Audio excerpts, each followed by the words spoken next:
안녕하세요. 캐드쟁이 AI입니다. 이번 시간에 다룰 명령어는 이게 영상이 채 5분이 안 될 것 같아요. 그냥 지나가는 걸로 그냥 명령어 하나 소개한다는 개념으로 생각을 하시면 될 것 같아요. 실제적으로 사용하는 사용 빈도 자체는 이렇게 높은 명령은 아닙니다. 높은 명령은 아니고요. 이 명령을 가지고 뭘 한다기보다는 이 형태를 만들기 위해서 다른 명령을 이용하는 경우가 더 많아요. 하지만 이 명령어를 다루는 이유는 이게 CAT 1급 그리고 이제 ATC 1급 자격증 시험을 보게 되면은 나오는 명령이다 보니까 소개를 하는 거예요. 그리고 어차피 캐드에 있는 명령이니까 소개를 하는데 뭐 아시는 분들은 다 아시겠지만 이제 폴리라인, 폴리라인. 우리 2D 할 때 폴리라인을 배웠죠. 물론 이제 2D에서 폴리라인은 상당히 설명이 길었습니다. 나오는 옵션도 많고 제가 해주는 것도 많고 근데 그 옵션들이 이렇게 많긴 하지만 실질적으로 2D에서 사용되는 폴리라인도 폴리라인 명령을 쓰고 그 옵션들을 사용해서 뭔가를 그려주는 형태를 만들어주는 행위 자체는 잘 안 해요. 그렇게 사용하기 너무 어렵기 때문에 불편하고 그래서 오히려 P-에디트 또는 조인 같은 기능을 이용해서 일반적인 작도 방법으로 그려주고 변환을 하는 형식으로 이제 사용을 하죠. 폴리라인으로 변환을 해준다. 얘도 뭐 다를 거 없어요. 얘도 3D 폴리라인 이 기능 자체로 뭘 그리거나 뭐 그러지는 않고요. 일반적으로 사용을 할 때는 이것도 그냥 조인 명령을 이용해서 그냥 3D 폴리라인의 형태를 만들어주는 그런 방식으로 많이 사용이 됩니다. 뭐 어쨌든 이제 있는 명령이니까 사용을 하는데 일단은 명령어는 이제 3D, 3D, POLY 뒤에 라인은 안 치더라고요. 3D 폴리까지가 명령어예요. 이게 이제 전체적인 명령어. 엔터 땅 치면 실행이 되고요. 그 다음에 이거 단축키로는 이제 3하고 P, 3D에 3하고 폴리라인에 P하고 이렇게 해서 엔터를 땅 치면 실행이 돼요. 이제 명령 실행하고 나면 요구되는 건 이제 시작점 찍어달라는 거죠. 선 그려주는 명령이니까요. 찍어주고요. 그 다음에 두 번째 점 찍으러 가야 되는데 이제 두 번째 점이라고 하는 건 이제 엔드 포인트라고 합니다. 그래서 이 지금 시작되는 선이 끝나는 점을 찍어달라. 라고 얘기를 해요. 그리고 이제 언두, 옵션으로 있는 건 언두. 언두야 뭐 이제 이전에 입력했던 U 치면 이전에 입력했던 이제 점을 취소를 하겠죠. U 치고 엔터. 취소도 안 해주네요. 예. 자, 그리고, 이제 두 번째 점, 엔드 끝점을 딱 찍어주면 이제 선이 하나 그려주고요. 여기서 이제 명령이 끝나는 게 아니죠. 여기서 이 언두는 먹을까요? U 치고 엔터. 예. 여기서 선을 하나 그리고 나서의 언두는 먹네요. 첫 번째 점은 취소를 안 해주는데. 어쨌든 이제 이렇게 찍고 그 다음에 또 이제 위로 딱 올려서 찍고 3천 공간상에서 폴리라인이 잘 그려져요. 이렇게 잘 그려집니다. 그려지는데 그려질 때 보면 옵션이 특별하게 우리가 2D에 사용했던 폴리라인처럼 옵션이 막 쫙 깔린다거나 뭐 그런 일은 발생하지 않아요. 얘는 이제 그리는 부가적인 옵션은 없습니다. 그냥 다 직선 형태로만 그려줘요.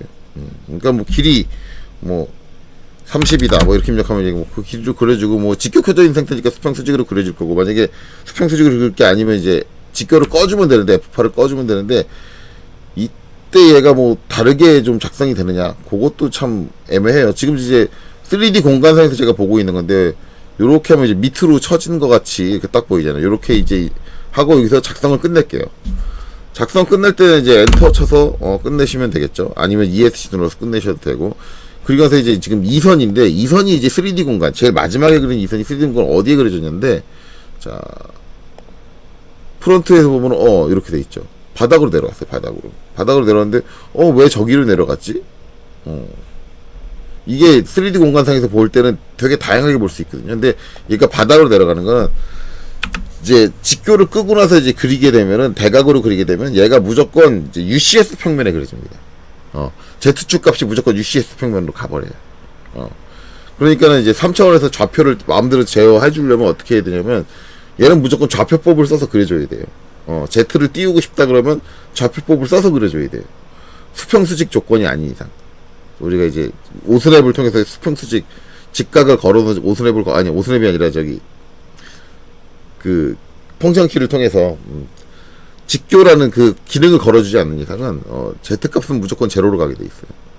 그러다 보니까는 이제 좌표법을 써서 우리가 어떤 2D로 좌표법을 써가지고 그리는 것도 힘들어 죽겠는데 3D상에서 좌표법을 써가지고 형태를 그린다라는 건 말이 안 되죠. 그리고 이제 이 3D 폴리라인의 이제 또 한 가지 단점이 선 사이에 이제 필렛으로 연결돼 곡선으로 연결되는 게 처리가 안 돼요.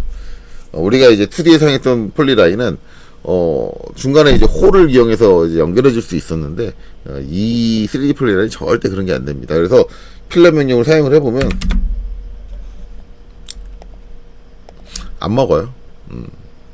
R값을 안 줘서 그런 거 아니냐? R값 한 20 줄게요. 그래도 안 먹어요. 커맨드 라인 보시면은 아예 써 있어요. 3D 폴리라인 오브젝트 may not be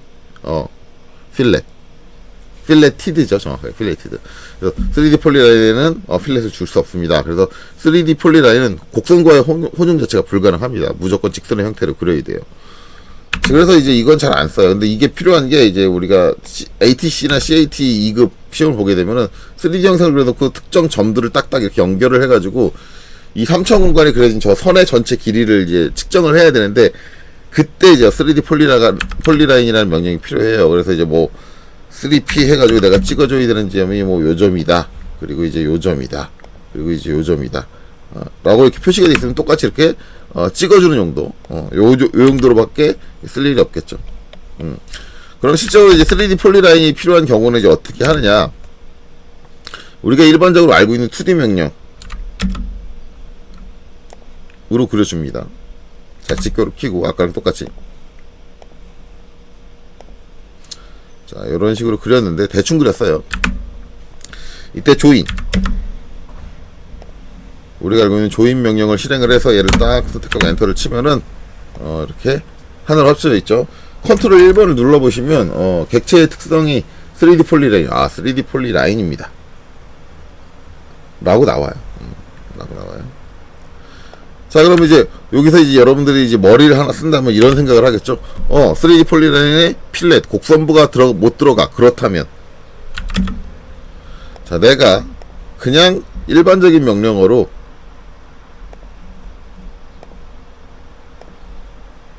대충 이렇게 그려놓고 여기서 이제 필렛 F R 10 해서 자, 그래 나 여기다 곡선부 추가해 줄 거야. 자, 이렇게 곡선부를 추가해 주고 이래놓고 조인을 하면 곡선부가 포함된 3D 폴리라인을 만들 수 있겠지 라고 생각하시는 분들이 계세요. 근데 합쳐졌어요. 선생님 3D 폴리라인을 이용해서 3D 폴리라인에 곡선을 넣을 수 있습니다 라고 생각할지 모르겠지만 얘는 컨트롤 1번 눌러서 객체 특성을 보면 얘는 3D 폴리라인이 아니에요. 얘는 스플라인입니다. 스플라인. 특성이 달라요. 선의 특성 자체가 다르기 때문에 3D 폴리라인으로 구성되진 않는다.